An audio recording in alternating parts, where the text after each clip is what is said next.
नमस्कार, दूरदर्शन के कार्यक्रम नमस्कार एमपी में आप सभी का स्वागत है। मैं हूं आपके साथ प्रिया और आज हम जिन विषयों पर बात करने वाले हैं उसको बताने से पहले आपको ये बता दें कि ये सजीव फोन इन प्रोग्राम है, यानी आप इस वक्त हमें लाइव देख रहे हैं। 12 बजे से 1 बजे तक आप हमसे जुड़े रहेंगे, ढेर सारे सवाल कर सकते हैं हमारे विषय से जुड़कर विशेषज्ञों के साथ। तो सबसे पहले फ़ोन नंबर नोट कर लीजिएगा जो कि स्क्रीन पर भी हम डिस्प्ले करेंगे। 0755 भोपाल का कोड है, यानी भोपाल से बाहर अगर आप हमें कॉल करेंगे तो ये कोड आपको लगाना अनिवार्य होगा। तो 0755 266 0049। इसके अलावा निःशुल्क सेवा का इस्तेमाल कर सकते हैं, यानी टोल फ्री नंबर भी नोट कर लीजिए हमारा 1800-233-0040।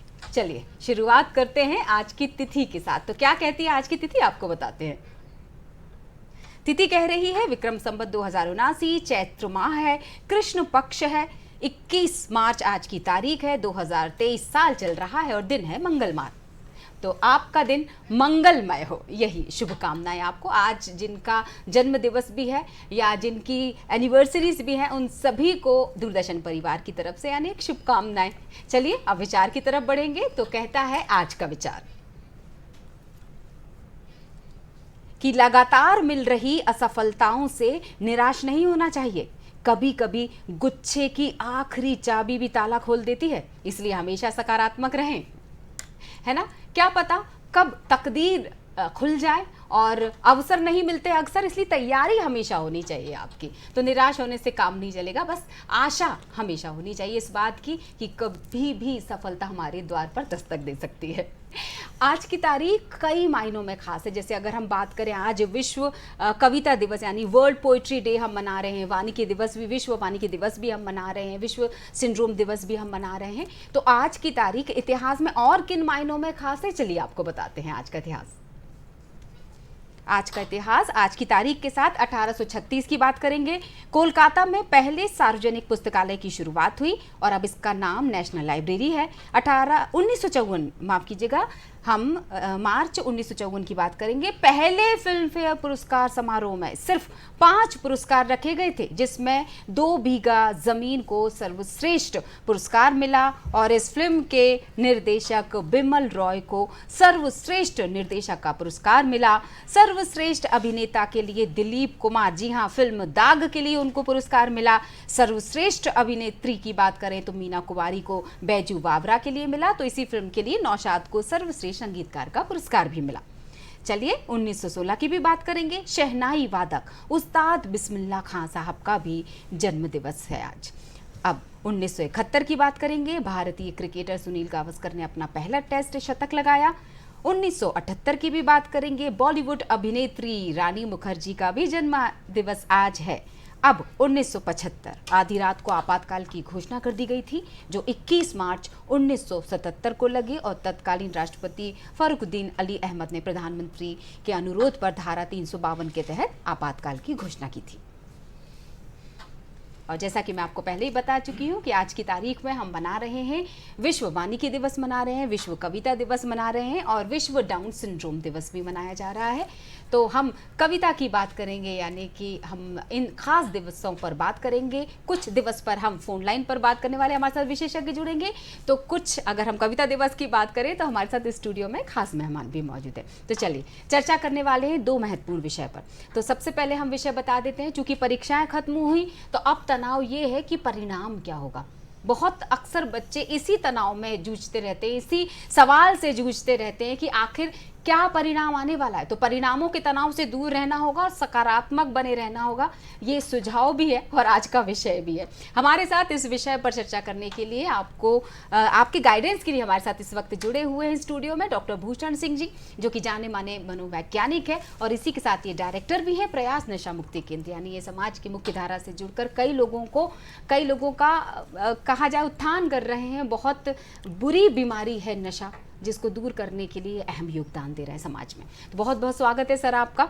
और इसी के साथ चूंकि हम विश्व कविता दिवस की भी बात करने वाले हैं, तो हमारे साथ प्रदेश शहर की और प्रदेश की जानी मानी कवित्री इस वक्त हमारे साथ स्टूडियो में मौजूद। इनका नाम है सरिता बघेला जी और इनका उपनाम है अनामिका। हम बिल्कुल जानेंगे कि अनामिका ही क्यों, इनके बारे में ज़रूर बताना चाहेंगे। लेखन, कहानी, लघु कथा, कविताएं और ये कलाकार भी रही हैं। बहुत बड़ा परिचय है। एक्टिंग के क्षेत्र की अगर बात करें तो टेलीफिल्म परिवर्तन एक नई दिशा, आर्ट फिल्म पानी कहाँ गया, दूरदर्शन के महिला जगत कार्यक्रम में भी इन्होंने परिचर्चा की है। और इसी के साथ सरिता की लहरें, जिनका जैसे इनका नाम है, अपनी किताब का, अपनी कविता संग्रह का नाम भी उन्होंने सरिता की लहरें, यही किताब का इन्होंने नाम भी दिया है।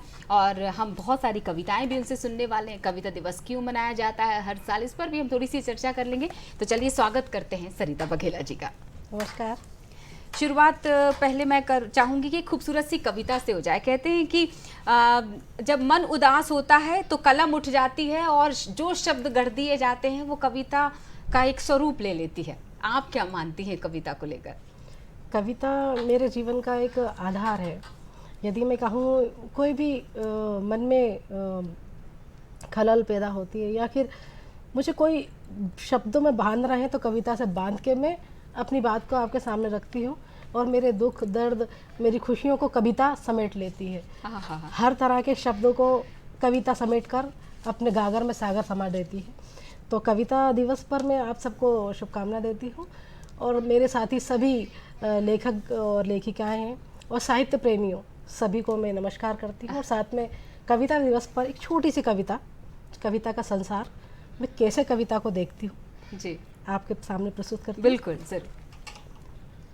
प्रस्तुत है मेरी पुस्तक सरिता की लहरें से।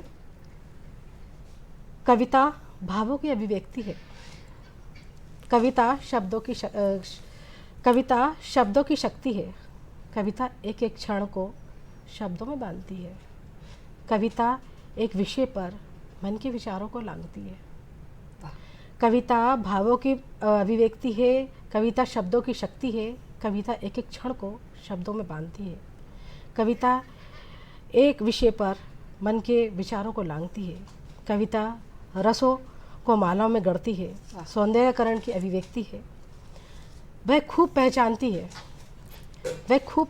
है। कविता सूरज की किरणें हैं। कविता पक्षियों का कलरव है। कविता जीवन का राग है। कविता में दुनिया का रंग है। कविता सूरज की किरण है। कविता पक्षियों का कलरव है। कविता जीवन का राग है। कविता में दुनिया का रंग है। कविता हजारों सागरों को अंजलि में समाती है और कविता स्नेह प्रेम के उद्गार को लय में गढ़ती है। कविता हजारों सागरों को अंजलि में समाती है। कविता स्नेह प्रेम के उद्गार को लय में गढ़ती है। क्या बात है। कविता कभी छंद मुक्त है। कविता छंद रचित रचना है। कविता में मानव की संवेदनाओं की जागृति है। कविता छंद मुक्त है। कविता छंद मुक्त रचना होते हुए भी हम देखते हैं ना कितने अच्छे रचते हैं। जी जी जी। तो कविता भीतर की शांति को गुनगुनाती है। कविता हर हृदय में धड़कनों में समाती है। क्या बात है। कविता दिल में छिपी बात को आसानी से कह जाती है। बिल्कुल। बहुत खूबसूरत। हमारे साथ एक कॉलर जुड़ चुके हैं। क्योंकि हमने बता दिया था कि सजीव फोन इन प्रोग्राम है और विषय हमारे ये हैं, तो कोई सवाल आपके सामने आने वाला है। बहुत बहुत स्वागत है आपका और संक्षिप्त में अपना सवाल रखिएगा। मैं महेंद्र पटेल बोल रहा हूँ। नमस्कार। मेरा सवाल है कि जो बच्चे पेपर परीक्षा देने के बाद जो पेपर हल करते हैं उनमें कुछ पेपर गड़बड़ हो जाते हैं तो उनके लिए डिप्रेशन में हो जाते हैं जो बच्चे, तो डिप्रेशन से कैसे बचेंगे? अच्छे नंबरों की टेंशन बनी रहती है। सर डिप्रेशन से कैसे उभरें बच्चे, थोड़ा सा उस पर जी बिल्कुल। सर नमस्कार। जी धन्यवाद महेंद्र जी। बताइएगा सर, आपके लिए सवाल था। महेंद्र जी नमस्कार। तो सबसे पहले परीक्षा का ये कतई मतलब नहीं होता है कि बच्चे की जो व्यक्तित्व है या उसकी जो काबिलियत है उसको नापा जाए। परीक्षा का मतलब है एक तरीका है कि हम एक कक्षा से दूसरी कक्षा की ओर मूव करते हैं। कुछ बच्चे ऐसे होते हैं कि जो एग्जाम दे करके आकर के वापस से क्वेश्चन आंसर को चेक करते हैं कि हमने क्या प्रश्न था और क्या उत्तर लिखा है। तो मेरा कहना है कि इस तरह के गतिविधियों से हमें बचना चाहिए। आपका यहाँ पर आकर के वापस जब हम आंसर को चेक करते हैं उस दौरान मुझे नहीं लगता कि हम जो लिख गए हैं उसको हम सही कर पाएंगे। और अगर गलती हो गई है वो तो उसको सुधारा भी नहीं जा सकता, बल्कि डिप्रेशन अलग से आपके दिमाग पर हावी होता है। तो सबसे चीज़ ये है कि हम इन चीज़ों को अवॉइड करें, कि हम क्वेश्चंस के आंसर लिखने के बाद हम चेक करें। दूसरा चीज़ है, हमारे माता पिता का दायित्व होता है कि बच्चों को बिल्कुल रिलैक्स करें कि जो भी होगा हम देखेंगे, हम आपके साथ हैं। हमें ज़रूरत नहीं है आपके अच्छे परसेंटेज की, हमें ज़रूरत है कि आप एक कक्षा से दूसरे कक्षा जा रहे हैं, वो पर्याप्त है। मार्कशीट में आपकी अंकों की संख्या या अंकों की गणना आपकी काबिलियत को बयान नहीं करती है। तो उनको बिल्कुल रिलैक्स रखें, उनको मोटिवेट करें और छुट्टियों का आनंद उठाने दीजिए उनको मोटिवेट करें कि जो भी एग्ज़ाम देने के बाद जो छुट्टियां मिली हैं उसका भरपूर सदुपयोग करें, क्रिएटिविटी के लिए, फन के लिए, एंजॉयमेंट करने के लिए, और उनको साथ सहयोग करें कि वो अच्छे से एंजॉय कर पाए अपने छुट्टियों का। इससे तनाव भी कम होगा और बच्चों में डिप्रेशन भी नहीं आएगा और वो भविष्य के लिए बहुत बेहतर तरीके से तैयार भी हो पाएंगे।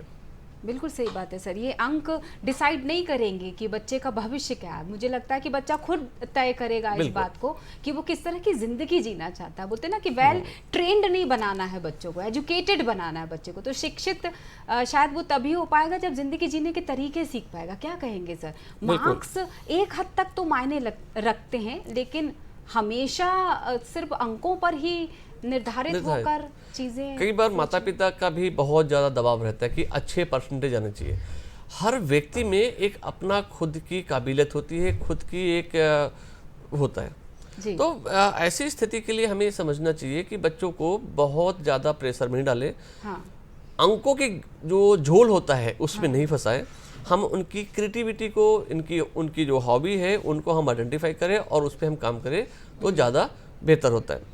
कोशिश करना चाहिए, एग्ज़ाम ख़त्म हो गए तो बच्चे को तनाव दूर कर दे, उसको तो 2 महीने की जो छुट्टियां होती हैं उसका भरपूर आनंद लेने दें उनको। तो आपके बच्चे में नया क्रिएटिविटी या जो हम नए कक्षाओं में जाते हैं तो उसमें हम बेहतर तरीके से काम कर पाएंगे। दूसरी चीज़ ये होती है कि बहुत सारे सफल व्यक्ति हैं जिनका हायर सेकेंडरी में या हाई स्कूल में बहुत अच्छे मार्क्स नहीं होते, लेकिन जीवन उनकी बहुत अच्छी और बहुत ही खुशहाल समय होता है। तो उनको हम रोल मॉडल की तरह, आइडियल की तरह देख करके बच्चों को हम उत्साहित भी कर सकते हैं, बता भी सकते हैं कि अच्छे परसेंटेज ही जरूरी नहीं है, आपका व्यक्तित्व बहुत इंपॉर्टेंट है। बिल्कुल सही बात है। सरिता जी, एक सवाल मन में उठा। सर जिस तरह से बता रहे हैं उन बातों के मद्देनज़र अगर अच्छे मार्क्स लेकर आते हैं तो कहा जाता है कि डॉक्टर इंजीनियर बनेगा, तो क्या जिनके मार्क्स अच्छे नहीं आते वो कभी बन जाते हैं? ये तो ऐसा तो नहीं है। यदि ऐसा देखा जाए तो कभी लोग पीएचडी करते हैं तो मतलब उनको तो पढ़ना नहीं चाहिए। बल्कि इसको अगर उल्टा देखूं मैं, या उल्टा सवाल करूं कि जो ज्यादा पढ़ते हैं वही कभी बनते हैं, क्योंकि लेखन के लिए पाठन बहुत जरूरी है। सही है। मैं चाहूंगी इस पर से पर्दे हटाई जाए। ये बात बहुत अच्छी है आपने कि जितना ज़्यादा हम पढ़ते हैं उतना कम लिख पाते हैं, क्योंकि हमारा देखा जाए साहित्यिक प्रेम इतना है कि हम जब ज़्यादा पढ़ते हैं तो हमारे पास बहुत सारा संग्रह होता है और थोड़ी सी बूंद हम अपनी किताब में डालते हैं, जिन्हें हम ये पुस्तक के रूप में आप सबके सामने प्रस्तुत करते हैं।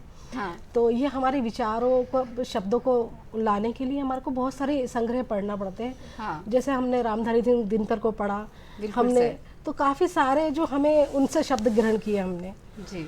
या हमने महादेवी वर्मा को पढ़ा, तो उनके पास जो संग्रह था, उनकी जो भाषा थी, प्रत्येक साहित्यकार की अपनी एक भाषा होती है, एक लेखन होता है और एक तरीका होता है। हम ये नहीं कह सकते कि हमारी भाषा और उनकी भाषा से मैच करती है, उनके लेखन हमारे लेखन से मैच करता है। हम साहित्यकार हैं, हम अपने विचारों को अपनी भाषा में अपने तरीके से प्रेजेंट करते हैं। जैसे मैं साधारण भाषा में लिखती हूँ। हाँ। मैं ज़्यादा कठिन क्लिष्ट भाषा यूज़ नहीं करती हूँ। और मेरी शॉर्ट स्टोरी की यदि बुक देखेंगे आप, काला कौवा, हाँ। तो इसमें छोटी छोटी स्टोरियाँ हैं जो मैंने लिखी हैं।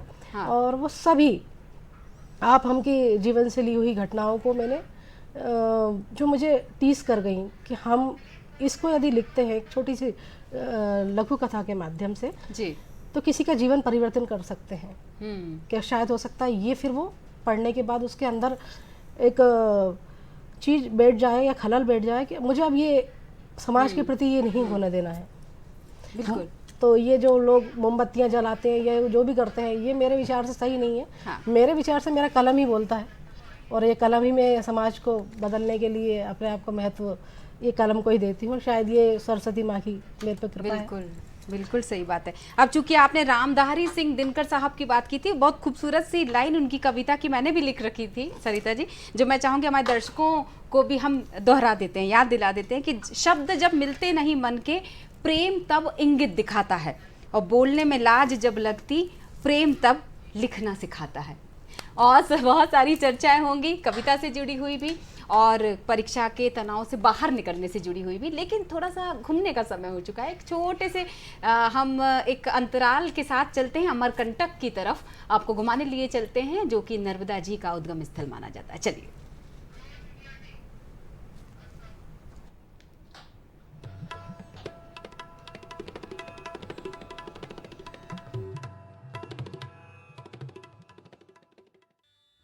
प्रकृति की अनुपम देन अमरकंटक, जहां इसके आसपास हरियाली और सुंदर पहाड़ों के दर्शन होते हैं, वहीं प्राकृतिक सौंदर्य का एहसास भी होता है। ये क्षेत्र धार्मिक महत्व से भी बहुत मान्यता रखता है। भारत की 7 पवित्रतम नदियों में से एक पुण्यदायिनी नर्मदा नदी का प्रादुर्भाव भी अमरकंटक से ही हुआ है।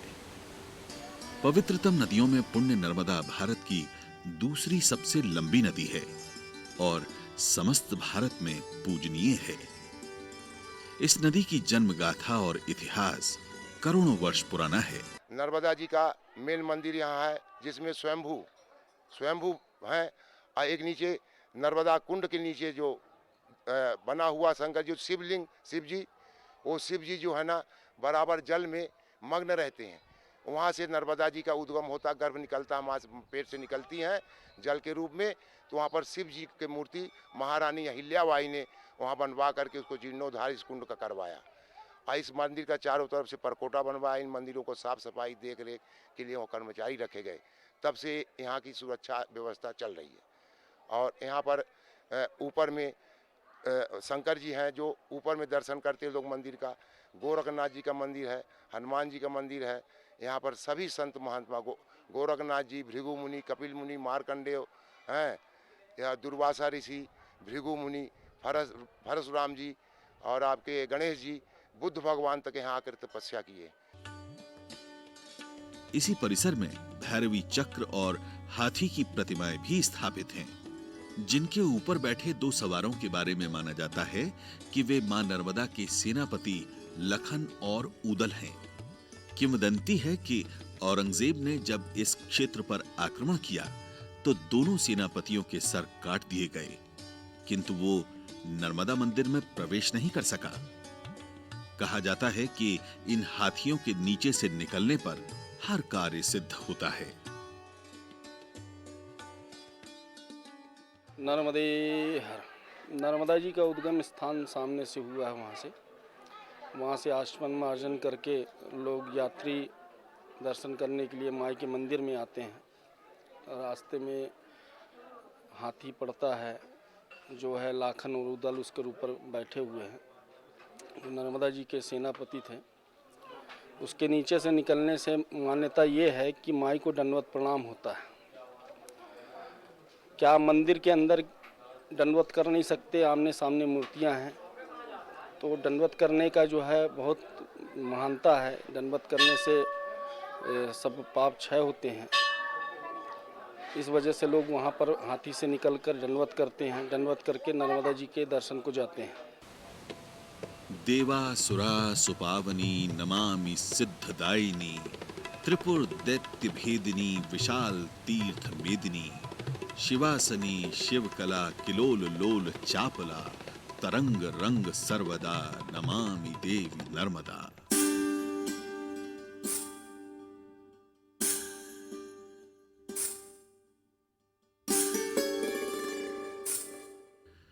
नर्मदा कुंड के समीप ही निर्मित नर्मदा मंदिर का निर्माण कलचुरी स्थापत्य कला का नमूना है, जिसका निर्माण कलचुरी शासक राजा कर्णदेव ने करवाया था। कर्णदेव द्वारा निर्मित मच्छेंद्रनाथ और पातालेश्वर मंदिर भी कलचुरी काल में निर्मित किए गए। कालांतर में जगत गुरु शंकराचार्य यहाँ पर उपस्थित हुए और वे यहाँ आकर के नर्मदा के तट का आश्रय ग्रहण करते हुए नर्मदा की स्तुति की, नर्मदा स्तोत्र में नर्मदाष्टकम छंद की रचना की और उन्होंने यहाँ पर आकर के 5 मंदिरों का निर्माण कराया और अन्य मंदिरों का यहाँ पर जो 18 मंदिर अन्य विशेष विराजित है। 5 मंदिरों का निर्माण जगतगुरु शंकराचार्य ने कराया। कुछ मंदिरों का निर्माण जो है 12वीं से लेकर के 15वीं शताब्दी के मध्य नागपुर स्टेट में यह था। नागपुर के महाराजाओं ने यहाँ पर निर्माण कार्य इत्यादि कराया।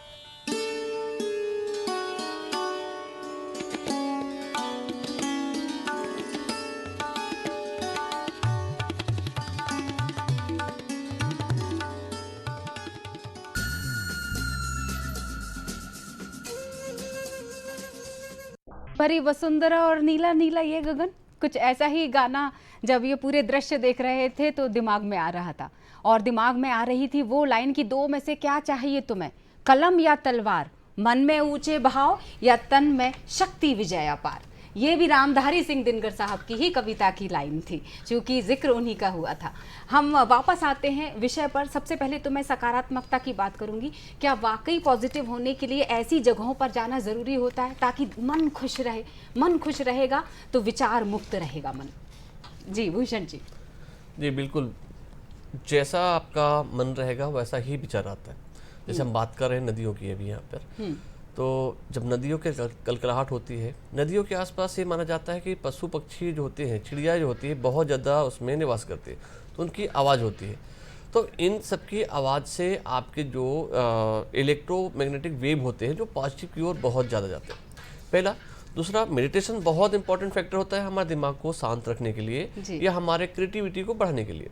जब हम नदियों किनारे बैठते हैं, पक्षियों के बीच में रहते हैं या हम प्रकृति के बीच में रहते हैं, तो हम अपने आप मेडिटेट होने लगते हैं और हम उनमें खो जाते हैं। अब खो क्या जाते हैं, खो जाना कहना बहुत उचित नहीं है। हम एक कहते हैं कि हम अपने आप को पाना शुरू कर देते हैं और हमारी जो क्रिएटिविटी है, जो हम है, जिसके लिए हम जाने जाते हैं, उस चीज़ को हम खोज पाते, ढूंढ पाते। और मन शांत जब होता है तो पूरा दुनिया खूबसूरत दिखती है, देश खूबसूरत दिखता है, परिवार खूबसूरत दिखते हैं, लोग खूबसूरत दिखते हैं। तो बहुत महत्वपूर्ण है कि हम अपने जो भी प्राकृतिक संसाधन हैं उनको बचा कर रखें और हम उनके साथ रहें। बिल्कुल सही बात है। चलिए इसी तरह हमारे साथ एक और कॉलर जुड़ चुके हैं, भूषण जी, सरिता जी। देखते हैं कौन बात करेंगे हमारे साथ। डॉक्टर प्रदीप साहू इनका नाम है, भोपाल से ये हैं। इनका स्वागत करते हैं और सवाल लेते हैं। स्वागत है Pradeep ji. Priya madam, good afternoon. Good afternoon. मैं कवित्री मैडम से ये पूछना चाहता हूँ, सबसे पहले तो ये, जहाँ ना पहुँचे रवि वहाँ पहुँचे कवि।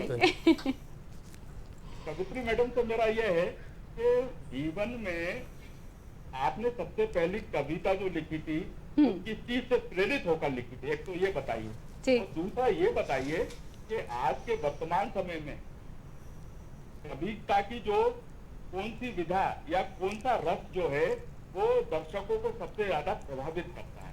एक तो ये प्रश्न आपके हो गया।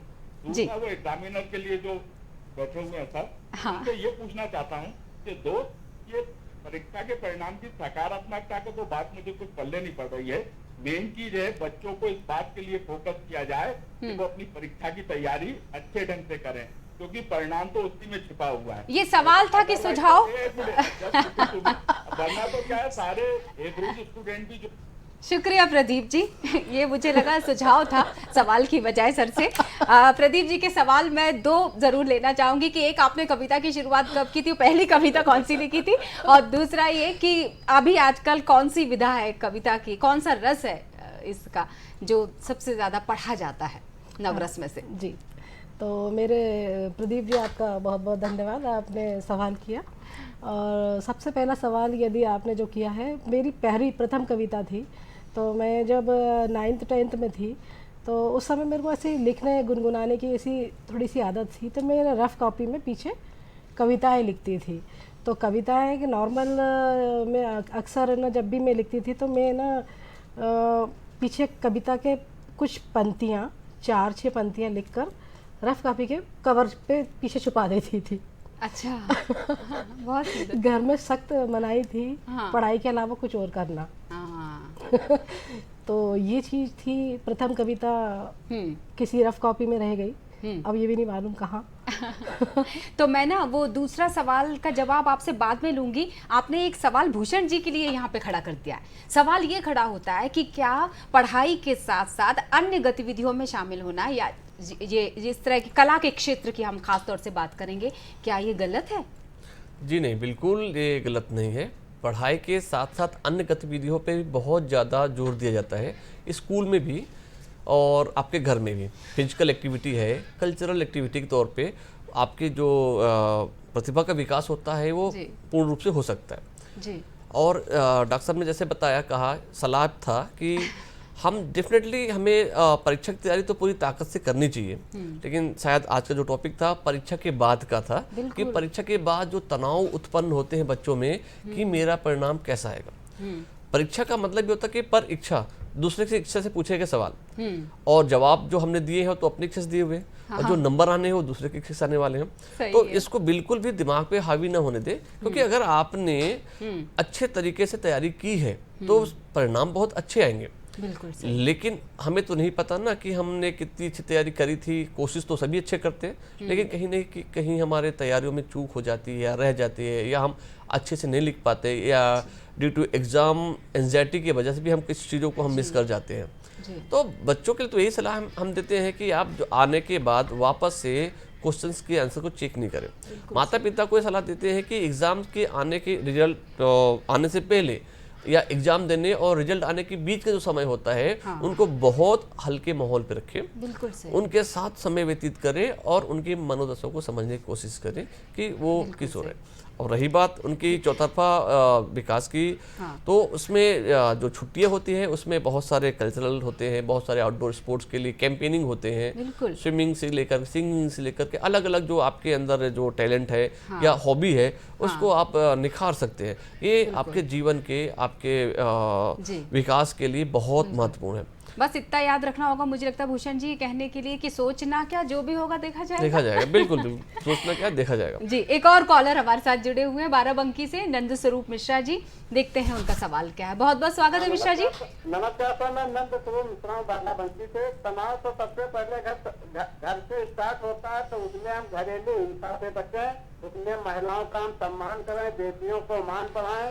इसके बाद जो हमारा वातावरण है और हमारा जो मतलब ये भी सुझाव मिश्रा जी, मन गंगा तो कटौती में गंगा, तो हम बहुत शानदार, बहुत खूबसूरत ये प्रभाव है हमारे कार्यक्रम का कि सवाल की बजाय सुझाव आने लग गए। बहुत बहुत शुक्रिया मिश्रा जी। अगर कोई सवाल हो तो बताइएगा। चलिए, बहुत बहुत शुक्रिया हमसे जुड़कर बात करने के लिए। ये वाकई मैं कहूँगी सरिता मैम, ये आज का हमारा कविता दिवस का प्रभाव नजर आ रहा है, जो इतनी अच्छी अच्छी बातें सलाह के तौर पर हमारे पास दर्शकों के जरिए आ रही हैं। क्योंकि दूसरा सवाल अभी भी बाकी है सरिता जी, कौन सा रस है जो अभी पढ़ाया जा रहा है, लिखा जा रहा है, जैसे पसंद किया जा रहा है? जी प्रिया जी, देखा जाए तो साहित्य में सबसे लोकप्रिय यदि आज है, पहले क्लिष्ट भाषा में लोग लिखते थे और आज हम छंद मुक्त कविता को ज़्यादा पसंद करते हैं। छंद मुक्त कविता में कोई शब्दों की सीमा नहीं है और ना ही हमें बांधना चाहिए। छंद मुक्त का मतलब ये होता है कि हम जो कहना चाहते हैं, जो हमारे अंदर बन के भाव हैं, वो छंद मुक्त कविता के माध्यम से हम कह देते हैं। जैसे हमें छोटे से शब्द को किसी एक विषय को लेकर हमें लिखना है। जैसे कल गौरैया दिवस था, ठीक है। तो कल गौरैया दिवस था और अचानक से मेरे जहन में कुछ पंक्तियां आई और मैंने उस पर अपने शब्द छंद मुक्त कविता के माध्यम से लिखे, तो आप सबके सामने प्रस्तुत करना चाहती हूँ।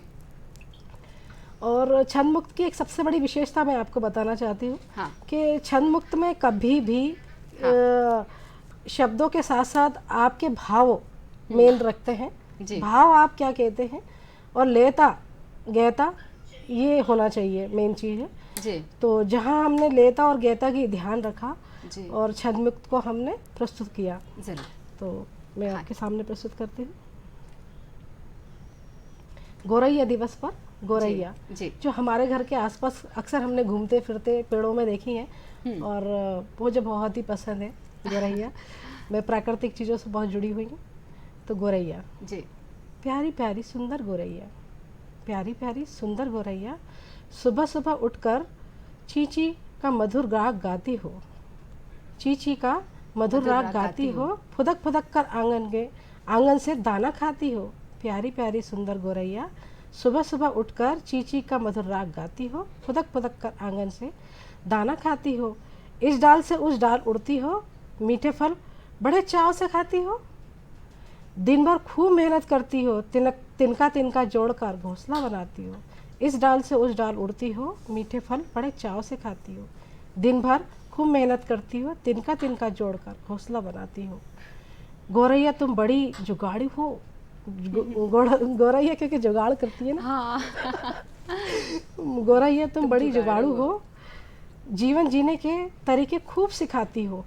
कितने कठिन है जीवन तुम्हारा, कितना कठिन है जीवन तुम्हारा, धरा से नीड़ तक उड़ती जाती हो। मैं गौरैया से बातें कर रही हूँ इस जगह पे। गौरैया तुम बड़ी जुगाड़ू हो, जीवन जीने के तरीके खूब सिखाती हो। कितने कठिन है जीवन तुम्हारा, धरा से नीड़ तक उड़ान भरती हो। अपने बच्चों को जीवन का पाठ पढ़ाती हो, छोड़ घोंसला फिर नया घोंसला बनाती हो। अपने बच्चों को जीवन का पाठ पढ़ाती हो, छोड़ घोंसला फिर नया घोंसला बनाती हो। कितना सहजता से जीवन जीने के ढंग सिखलाती हो। जैसे शुरू हुआ जीवन, अंत भी वैसे ही होना है। हाँ। ये जीवन के सत्य है। बिल्कुल। कितने सहजता से जीवन जीने का ढंग सिखलाती हो। जैसे शुरू हुआ जीवन, अंत भी वैसा होना है। तो ये गौरैया दिवस पर मेरी कविता आप सबके सामने, और एक छंद मुक्त कविता और आपके सामने प्रस्तुत करती हूँ। मैं अगर इसका अनुरोध इस कविता को एक सवाल के बाद रखूं, क्योंकि ना एक सवाल बहुत खूबसूरत आ गया है सामने कि प्रकृति के नज़दीक रहने से भी जो नकारात्मकता है वो दूर होती है।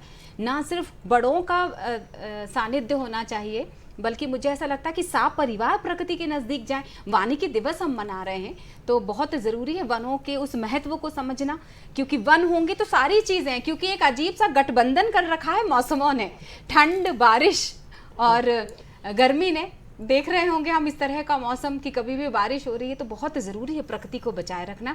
प्रकृति बची रहेगी तो शायद हम बचे रहेंगे। और प्रकृति के नज़दीक रहना भी, चूँकि मैं जिक्र कर ही रही थी कि इसलिए ज़रूरी है ताकि सकारात्मकता बनी रहे। थोड़ी देर के लिए हम दुनियादारी भूल जाते हैं। भूषण जी, क्या कहेंगे आप? जी मैम, बिल्कुल सही कह रहे हैं आप। प्रकृति बहुत महत्वपूर्ण है और प्रकृति का संतुलन बनाए रखना भी बहुत ज़रूरी है। रही बात पॉजिटिविटी की, तो पॉजिटिविटी प्रकृति के जो रंग होते हैं, हम पेड़ों की बात कर रहे हो तो हरे रंग से, हम उसके जो हवा के चलने के जो झोंके आते हैं, उसके बाद जो साउंड या म्यूजिक, मैडम बहुत अच्छे से, जो कवित्री हैं बहुत अच्छे से इसको एक्सप्लेन कर सकती हैं। हम लोग चिकित्सक हैं, बहुत ज़्यादा इसको बयां कर पाना मुश्किल होता है हमारे लिए। लेकिन जब इन चीज़ों के झोंके आते हैं तो जो नकारात्मक आपके दिमाग में सोच आ रहे होते हैं वो उन झोंकों के साथ उड़ भी जाते हैं। नदियाँ बह रही होती है, कलकलाहट होती है, उस समय आप चाहे चिकित्सक हो, चाहे आप वकील हो, या किसी भी पेशा से आप अपने जीवन को निर्वहन कर रहे हो, तो आपको अपने काम के प्रति नए आइडियाज़, या हम जिसको कहते हैं क्रिएटिविटी, डेवलप होने लगती है। जी। नदियों को जब देखते हैं तब हमें समझ में आता है कि कितना लंबा सफ़र तय कर रही है, लेकिन अपने राग में मस्त है, उसको कोई नेगेटिविटी नहीं आती। हम जंगलों को जब देखते हैं तो हमें पता चलता है कि पेड़ कितने सालों से खड़े हुए हैं एक ही जगह पर, लेकिन फिर भी उनके अंदर नेगेटिविटी नहीं आती। हम सीखते हैं प्रकृति से अपने, और प्रकृति का हमारे जीवन में बहुत महत्वपूर्ण है। आजकल लोग क्या करने लगे हैं, बड़े पेड़ों को काट के होम गार्डन बनाने लग गए हैं, घर में ही प्रकृति को बनाने लग गए हैं। तो मेरा तो सुझाव है कि हम घर में प्रकृति नहीं बनाएं, जबकि बल्कि प्रकृति में अपना घर हम बनाएं, तो पूरा परिवार रह सकते हैं। जैसे अभी एक हमारे जो कॉलर थे नंद किशोर भाई साहब ने जवाब दिया था कि घर का माहौल जब स्वस्थ रहेगा तो नकारात्मक स्वभाव अपने आप खत्म हो जाएगा। जाहिर सी बात है, घर में महिलाएं शासक होती है तो सम्मान तो अपने आप करना ही पड़ता है और होना ही चाहिए। और हम जब इस चीज़ों को, ये भी प्रकृति का एक नियम है मैडम, कि अगर हम जो घर के शेयर होल्डर से अगर उनका सम्मान करना है, प्रकृति का नियम है, पालन करते हैं तो तनाव कम रहता है। और जैसे आपके वानिकी दिवस है तो सिर्फ इसलिए नहीं मनाया जा रहा है कि हम उस पर बात करें, हमें इसलिए भी मनाया जाता है कि हम उसको याद करें कि हम पहले 10 साल पहले या 50 साल पहले कैसे रहते थे और अब हम कैसे हो गए। बिल्कुल से, चूंकि अब प्रकृति का जिक्र हुआ था तो हरिवंश राय बच्चन साहब की वो कविता है, कहती है कि मैं सागर से भी गहरा हूँ, तुम कितने कंकर फेंकोगे, और चुन चुन कर आगे बढ़ूंगा मैं, तुम मुझको कब तक रोकोगे? चलिए, चूंकि हम विश्व डाउन सिंड्रोम दिवस की बात कर रहे हैं, विश्व में इस दिवस को भी मनाया जा रहा है आज, तो 21 मार्च को ये दिवस क्यों मनाया जाता है, किस तरह की बीमारी, किस तरह के अनुवांशिक बीमारी विकार के अंतर्गत इसको रखा जाता है, खासतौर से जो लक्षण हैं वो किस तरह से पहचाने जा सकते हैं, उसकी जानकारी देने के लिए इस वक्त अब हमारे साथ फोन लाइन पर जुड़े हुए हैं, जिनसे हम चर्चा करेंगे आगे की। डॉक्टर नरेश ग्रोवर जी, बाल एवं शिशु रोग विशेषज्ञ। तो डॉक्टर नरेश से हम जानेंगे। डॉक्टर साहब, बहुत बहुत स्वागत है आपका।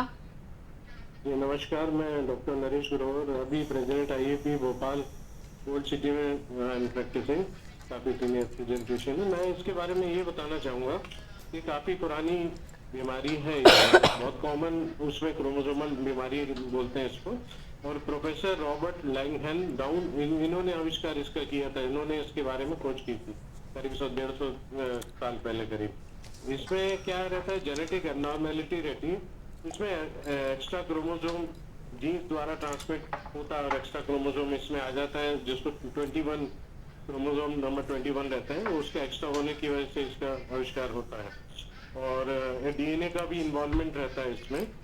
इसके बाद इसमें ये रहता है कि इसके जो बच्चे जो इसको बहुत अभी 35 साल के ऊपर की एज में जो शादी होती है, मतलब स्त्रियों में, तो उसमें 250 से 300 में से एक बच्चे में पाया जाता है। 40 साल के ऊपर काफी कॉमन है, तो 100 में से एक बच्चे में पाया जाता है, इतना कॉमन है। तो इसमें क्या रहता है कि बच्चे जो पैदा होते हैं वो एक अलग तरीके के रहते हैं, उनको अलग ही दिखते हैं, और उसमें थोड़ा मेंटल डेवलपमेंट जो होता है वो स्लो रहता है। हार्ट से संबंधित कई बीमारियां रहती हैं, उसमें हार्ट से संबंधित बीमारियां रहती हैं, और इसमें आधे मतलब 50% लोगों में पाई जाती है। दिखने में ओवल शेप फेस रहता है इनका, एपिग्रांथिक फोल्ड रहते हैं कुछ, और इनकी गर्दन थोड़ी छोटे साइज की रहती है, और इनकी आंखें ऊपर की तरफ खींची रहती हैं, और इनका फेस जो रहता है काफी स्माइलिंग फेस, मतलब स्माइल करते हुए दिखेंगे आपको, जीभ बड़ी रहती है, थोड़ा अलग ही इनका फीचर रहता है।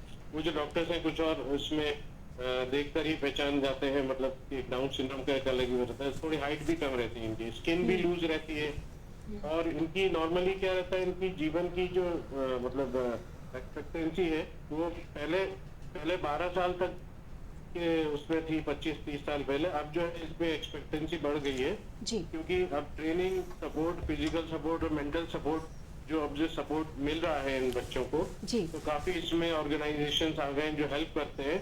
तो इसमें आगे जो है इनकी लाइफ एक्सपेक्टेंसी काफी बढ़ गई है, 50 से 60 साल तक भी जी लेते हैं और अच्छे से लाइफ जीते हैं, और कई लोग तुम्हें तो शोध भी करते हैं, कई लोग बहुत बड़ा काम भी करते हैं। तो इसमें इसका डायग्नोसिस ऐसे हो सकता है कि अगर जैसे अर्ली स्टेज में प्रेगनेंसी में अगर इम्प्लांटेशन एक जेनेटिक डायग्नोसिस होता है वो करवा लें, और कुछ ही सेंटर्स में होता है जी। उसके अलावा एक स्क्रीनिंग होती है प्रेगनेंसी के दौरान, और उसके अलावा तो एक डायग्नोस्टिक टेस्ट होता है जिसको एमनियोसेंटेसिस बोलते हैं उसको जी। तो ये अगर पहले ही उसमें प्रेगनेंसी में इसका पता लगा ले तो इसको आगे से क्या रहता है, उसमें डिसीजन ले सकते हैं गवर्नमेंट की, उससे गवर्नमेंट के मतलब गवर्नमेंट की सहायता से कि इसको टर्मिनेट करना है कि आगे बढ़ाना है। कुछ लोग इसको टर्मिनेट करवाना चाहते हैं तो उनको मतलब गवर्नमेंट भी हेल्प करती है, डॉक्टर की हेल्प से तो टर्मिनेट किया जाता है।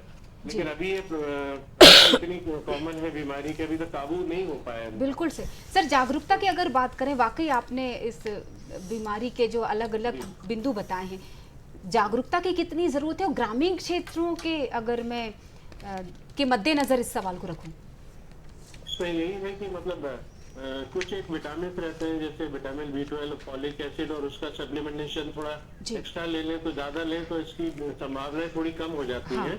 बाकी ग्रामीण क्षेत्र में तो यही है कि कम से कम मतलब प्रेगनेंसी के दौरान एक या 2 बार तो एक बार डॉक्टर शहर में या कहीं अच्छी जगह पे कहीं पे जहाँ पे सलाह लेना जरूरी, ताकि सोनोग्राफी में भी इसके लक्षण पता लग जाते हैं कुछ एक हफ्तों बाद जी। तो उसमें और अगर वो अकॉर्डिंग है जैसे कुछ कर सकते हैं तो उसमें और जी, और उसके अलावा मतलब जी जी एक बड़ी समस्या ये आती है सर, चूंकि आप सोनोग्राफी की बात कर रहे थे ताकि पता चल सके कि ये बीमारी कहीं पनप तो नहीं रही है, लेकिन अगर ग्रामीण क्षेत्रों की बात करें तो वहाँ सोनोग्राफी या बार बार हर 2-3 महीने में ट्रीटमेंट के लिए या चेकअप के लिए जाना शायद एक अज्ञानता कहा जाएगा, जागरूकता की कमी, इसलिए इस शब्द का इस्तेमाल। जागरूकता तो फैलानी पड़ेगी, अवेयरनेस तो काफी हद तक फैलानी पड़ेगी। उसमें क्या, एक तो ज्यादा एज में शादी करने से बचे, क्योंकि उसमें होने की संभावनाएं थोड़ी बढ़ जाती है जी। और बाकी प्रॉपर विटामिन, प्रॉपर खाना, डाइट अगर कम से कम इतना ही हो जाए तो इसकी संभावनाएं बहुत कम हो जाती हैं जी। और जितना अगर हो सके कम से कम प्रेगनेंसी में एक बार ही कम से कम शहरी क्षेत्र में अच्छे बड़े सेंटर में दिखाया जाए तो इसकी मतलब संभावनाएं और कम हो सकती हैं। जितना अवेयरनेस जितनी ज्यादा हो उतना अच्छा है। बिल्कुल सही बात है सर। आप तो भी कई अबनॉर्मेलिटी रहती है, उनका पता भी लग जाता है। जी बिल्कुल। आप तो सेक्रेटरी हैं सर बाल एवं शिशु रोग प्रेसिडेंट इंडियन एसोसिएशन के, तो अब किस तरह के नवाचार आप करेंगे इस पद पर रहते हुए? जी, हम इस तरह के कई नेशनल डे प्रोग्राम्स जो होते हैं, थैलेसीमिया हो गया, उस थैलेसीमिया प्रोग्राम भी होता है, डाउन सिंड्रोम भी होता है, ORS वीक भी होता है और भी कोई प्रोग्राम्स होते हैं जैसे इंडिया में जी। तो उसके अलावा इसके मतलब उसके संबंध में अवेयरनेस फैलाएंगे जितना ज्यादा हो सके। और नवंबर में जैसे अब्यूज चाइल्ड का वीक माना जाता है तो उसमें भी काफी मतलब हम सोच रहे हैं कि IEP के द्वारा, IEP भोपाल और हम सब सेंट्रल IEP के द्वारा सभी हमारे सीनियर्स के साथ मिलकर इसकी अवेयरनेस बढ़ाएंगे इसको। जी चलिए, बहुत बहुत शुक्रिया सर हमसे जुड़ने के लिए। हमारे साथ जुड़े थे डॉक्टर नरेश ग्रोवर जी, जाने माने बाल एवं शिशु रोग विशेषज्ञ हैं और ये भी बता दें कि सेक्रेटरी हैं प्रेसिडेंट इंडियन एसोसिएशन के बाल एवं शिशु रोग विभाग। और जिस तरह से अब हम चर्चा कर रहे हैं, जो हमारे विषय हैं, लगातार हम उस पर बात कर रहे हैं कि परिणामों के बाद अगर तनाव से बचना है तो क्या किया जाए, सकारात्मकता को कैसे बनाए रखा जाए, तो वहीं हम कविताओं की दुनिया पर भी चर्चा कर रहे हैं। दोनों महत्वपूर्ण विषय हैं। तो भूषण जी आपके पास वापस आऊँगी। जैसा कि सर बता रहे थे, इस बीमारी की वजह से भी परिवार में तनाव फैलता है। अगर कोई एक बच्चा घर में अगर इस बीमारी से ग्रस्त हो तो उसका प्रभाव दूसरे सामान्य बच्चे पर पड़ता है, क्योंकि घर का माहौल अगर गड़बड़ है तो बच्चा फिर किसी भी तरह के परिणामों की बात करें हम। जी, अब ये तो एक प्रकृति का है, चैलेंज है। और जैसे डॉक्टर साहब ने भी बताया कि बहुत सारी चीज़ें ऐसी भी हैं जिसको हम ड्यूरिंग प्रेगनेंसी हम रिकवर कर सकते हैं या उसके खतरों को कम कर सकते हैं। पहला चीज़ तो होती है। दूसरा, हम जो शादी की बात कर रहे हैं, जो मैरिज की बात कर रहे हैं, वो जो आइडियल टाइम होता है उस पर हम फोकस करें। लेकिन इन सब करने के बाद भी अगर इस तरह का बच्चा होता है या आपके परिवार में आ जाता है, डेफिनेटली तनाव तो बन जाता है। उसके लाइफ को लेके, जो फ्यूचर को लेकर के भी परिवार थोड़ा सा परेशान होता है। डॉक्टर साहब ने बताया कि ऐसे बच्चों की भी आजकल बहुत एडवांस थेरेपी के माध्यम से या फिर उनके ट्रीटमेंट के माध्यम से या प्रैक्टिसिंग के माध्यम से उनका बेहतर किया जा सकता है। स्वीकृति, इस तरह के बच्चे अगर हमारे परिवार में आते हैं, जब हम स्वीकृति कर लेते हैं, अपने आप में स्वीकार कर लेते हैं कि ये हमारे लिए ही है और हमें ही इसको रिकवर करना है। पहले देखा होगा आपने कि एक परिवार जो होता ज्वाइंट फैमिली होती थी, अब न्यूक्लियर फैमिली होने लगी। तो इस तरह के न्यूक्लियर फैमिली होने के बाद से, क्योंकि आपके दायित्व बढ़ जाते हैं ऐसे बच्चे होने से, उनका देखरेख के लिए भी आवश्यकता पड़ती है। दूसरा चीज़ ये हो जाती है कि आपके पास एक जो सपोर्ट होता है, सोशल सपोर्ट कह सकते हैं, मॉरल सपोर्ट कर सकते हैं, वो भी कम हो जाता है। तो हमें कोशिश करना चाहिए कि इस तरह के जो घटनाएं होती है या इस तरह के आपके साथ कुछ इंसिडेंट्स हो गया है, मिसहैपनिंग हो गई है, तो उसके लिए प्रॉपर हम काउंसलिंग लें। समय समय पर हम काउंसलर के पास जाकर के अपने आप को थोड़ा सा रिचार्ज कहें हम या मोटिवेट कहें हम, वो हम होते रहें, तो उससे ज़्यादा बेहतर होगा और हम कोपिंग के लिए हम ज़्यादा बेहतर तैयार हो पाएंगे या उस सिचुएशन से लड़ने के लिए हम ज़्यादा तरीके से अपने आप को तैयार कर पाएंगे। स्पेशल कोई ऐसा फार्मूला नहीं हो सकता जिसके अपन चर्चा करके उसमें बात कर पाए। डिपेंड करता है कि आप किस तरह के परेशानियों को सामना कर रहे हैं उस बच्चे के लालन पालन में या उसके भविष्य को लेकर के। भारत सरकार है, जो शासन है, इस तरह के बहुत सारी स्कीम भी चलाती है साथ में मेंटल डिसऑर्डर्स को लेकर के या इस तरह के एबनॉर्मलिटीज़ को लेकर के। उसमें भी बहुत सारे आपको ट्रेनिंग है या फिर कुछ को फंडिंग है या कुछ उनके भविष्य के लिए बेहतर जो भी संभावना हो सकती है वो तलाशती रहती है। बाकी पीडियाट्रिशियन से है जो काम करते हैं और पीडियाट्रिक साइकियाट्रिस्ट होते हैं जो इस पे काम करते हैं। पीडियाट्रिक जो न्यूरोलॉजिस्ट होते हैं वो भी इस पे बहुत अच्छा आपको मदद दे सकते हैं। तो चैलेंज तो ख़त्म नहीं हो सकता, लेकिन हद तक हम कम कर सकते हैं। तो थोड़ा सा आसान तो रहेगा और बिल्कुल आसान तो हो पाए थोड़ा सा वो आपके लिए तो मुश्किल लगता है, लेकिन कोशिश करेंगे तो हमें एक सपोर्ट मिलता है, साइकोलॉजिकल सपोर्ट मिलता है, जिससे हम कोप कर सकते हैं। बिल्कुल, जिंदगी से बड़ी कोई चीज हो ही नहीं जिंदगी से बड़ी सकती कोई ना। चीज- बिल्कुल, तो ये अगर सोचने लगे कि इससे ज्यादा वर्स्ट कंडीशन, इससे ज्यादा बेकार स्थितियां और क्या हो सकती हैं, तो शायद जो पहले की स्थितियों से जूझ रहे होंगे ना, समाधान अपने आप मिलता चले जाएगा। सरिता जी, ये जो उपनाम होते ना, जैसे कि आपने अनामिका उपनाम रखा, रामधारी सिंह दिनकर उपनाम रखा, तो ये जो उपनाम होते हैं इनके पीछे की कहानी क्या होती है? देखिए क्या प्रिया जी, ये जो नाम होते हैं हमें हमारे वरिष्ठ देते हैं, हमें जी। लेखक लोगों को हमारे वरिष्ठ जो हमसे हमको, जैसे हम पढ़ रहे हैं उनको, वो हमको पढ़ते हैं और बोलते हैं कि ये नाम तुम्हारे लिए बहुत सुटेबल रहेगा, इस नाम से तुम लिखो, पेन नेम बोलते हैं जिसे। हाँ। तो ऐसे मेरे को भी एक वरिष्ठ लेखक हैं, हाँ। जो अच्छे, हमको क्या हुआ था कि पटना में मुझे अवार्ड मिला था जी। और अवार्ड के दौरान मेरी कुछ कविताएं भी मैंने वहाँ पे उनको सुनाई जी। और मुझे मिला था लघु कथा पे अवार्ड। जी। तो कुछ कविताएं भी मैंने सुनाई, तो उन्होंने बोला कविता भी अच्छी लिखते हो आप तो।